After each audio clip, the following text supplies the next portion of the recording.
Češnjak i ocat su lako dostupni sastojci koji se često nalaze u svakom kućanstvu.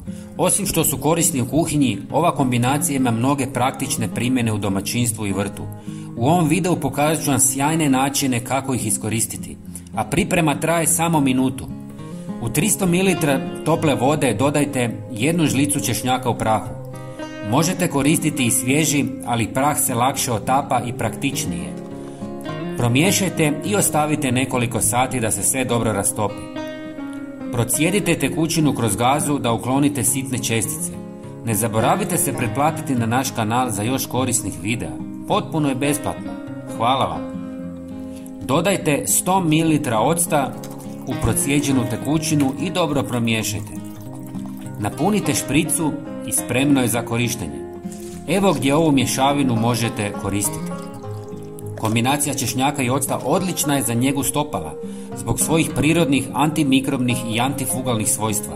Češnjak uništava gljivice, a ocat stvara kiselu sredinu koja sprečava njihov rast.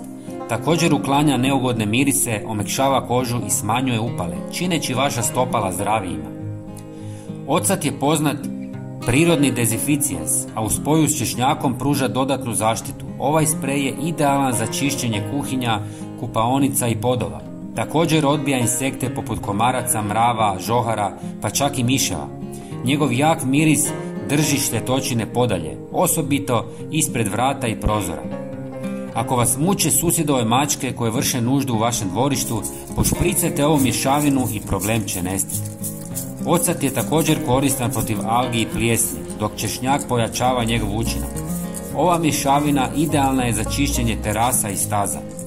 Također, ako razrijedite sa još vode, možete spricati i biljke kako biste ih zaštitili od puževa, lisnih ušiju i mrava, ali i gljivica. Kao što vidite, ova dva jednostavna sastojka mogu puno toga. Podijelite video s prijateljima i pretplatite se za još sjajnih ideja. Hvala vam i pozdrav!